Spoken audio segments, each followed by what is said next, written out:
Kali ini saya mau menceritakan sejarah kenapa umat Kristen itu menuhankan Yesus sebagai Tuhan dan berkonsepkan Trinitas. Tetapi jangan di-skip videonya agar tidak terjadi kesalahpahaman.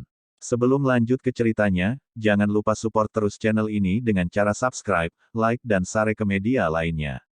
Agar saya semangat membuat cerita-cerita lainnya, semoga cerita kali ini bermanfaat buat kita semua.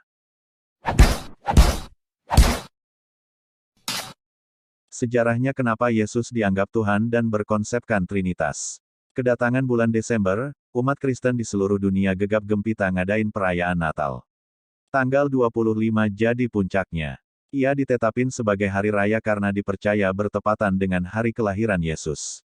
Siapa sih Yesus itu? Menurut kepercayaan Kristen yang berkembang sekarang, ia adalah anak Allah, yang punya ibu bernama Maria, seorang perawan yang tiba-tiba hamil dan ngelahirin bayi. Berdasarkan beberapa literatur, Yesus punya beberapa nama yang berbeda. Dalam bahasa Ibrani, ia disebut Jesua dan bahasa Latin menyebutkannya Mesias. Muslim Indonesia memanggilnya dengan sebutan Nabi Isa, dan kalau di dalam Al-Quran disebutnya Isa Al-Masih atau Masih ibnu Maryam. Oleh umat Kristen, Yesus dianggap Tuhan mereka. Kepercayaan ini berdasar pada konsep teologi, ketuhanan, Trinitas. Apa itu Trinitas? Adalah model teologi yang bilang bahwa Tuhan itu satu tapi terdiri dari tiga oknum. Dalam Kristen, tiga oknum itu adalah Allah Tuhan Bapa, Yesus Tuhan Anak, dan Roh Kudus, malaikat. Yesus diposisiin sewujud dengan Allah, begitu juga Roh Kudus. Maka ketiganya dianggap sebagai Tuhan, karena udah jadi satu kesatuan dengan Tuhan yang semula, yaitu Allah. Sebelum dipakai sama Kristen, teologi Trinitas udah dipakai oleh berbagai agama paganisme yang lebih dulu berkembang di wilayah Timur Tengah, Mesir, Asia Kecil, Yunani, Jerman, dan Skandinavia. Di India ada Hindu Trimurti yang punya Dewa Brahma, Bapa, Dewa Shiva, Anak dan Dewa Wisnu, pelaku kesucian. Di Persia ada agama Stauda dengan sembahan Ahura, Tuhan Bapa, Stauda Tuhan Anak, dan Mitra, Tuhan Cahaya. Di Mesir, Osiris Tuhan Bapa, beranak Horus dan beristri Isis. Di Asia Kecil ada kepercayaan Frigia dengan Cybele sebagai Tuhan Bapa, Atis Tuhan Anak, dan Nana, seorang perawan yang ngelahirin Atis. Di Yunani ada mitos pernikahan Erebos, dewa kegelapan, dengan mereka punya anak bernama Dewa Aether dan Hemera. Lalu di Jerman, bangsa Arya menyembah Dewa Wodan Hius atau anak Wodan, dan Sirius alias Frigga, ibu Hius.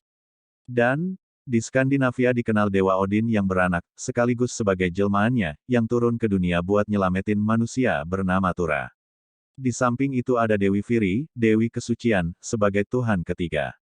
Nah, kepercayaan-kepercayaan tersebut, mengasih pengaruh ke sebagian umat Kristen di zaman itu, sehingga mereka ikutan pakai konsep teologi Trinitas. Tapi tidak semua penganut Kristen seperti itu. Sebagian mereka tetap teguh berteologi Unitarian, bahwa Allah saja yang Tuhan. Dua kelompok ini sama besar. Kelompok Unitarian dipimpin Arius pada tahun 256–336 Masehi.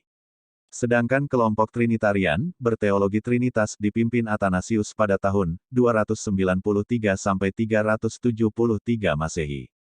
Keduanya saling bermusuhan, suka berantem, sehingga negara Romawi jadi kacau. Menyaksikan realitas tersebut, Kaisar Konstantin 280–337 Masehi, yang seorang penganut paganisme dan sedang berkuasa pada masa itu, mengadakan konsili atau musyawarah akbar di Nicea pada 325 Masehi. Konsili ini dikenal dengan nama Konsili Nicea alias Konsili Oikumenis I.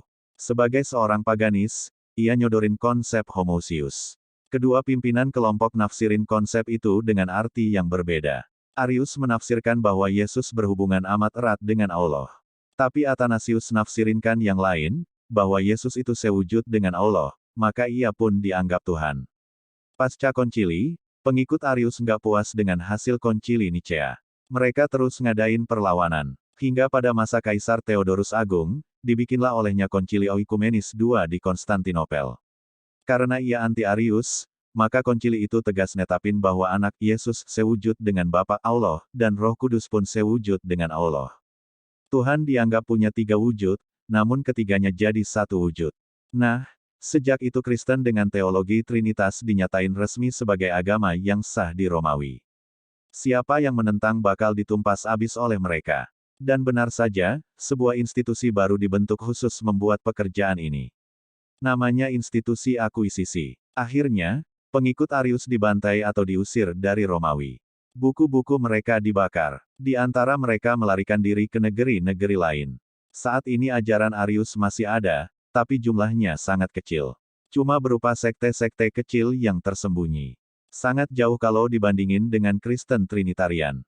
Itulah sejarah kenapa Kristen yang berkembang di dunia saat ini bertuhankan Yesus, berkonsep Trinitas. Ternyata itu terjadi karena pengaruh agama pagan dan peran penguasa Romawi yang beragama pagan. Tragis memang. Maka bersyukurlah kita yang Muslim, yang istiqomah memegang konsep Tauhid, yang kemurnian kitab sucinya dijamin oleh Allah Subhanahu wa Ta'ala dan dijanjiin kemenangan di dunia dan tempat kembali berupa surga. Nah, itulah mengapa umat Kristen menuhankan Yesus dan berkonsepkan Trinitas.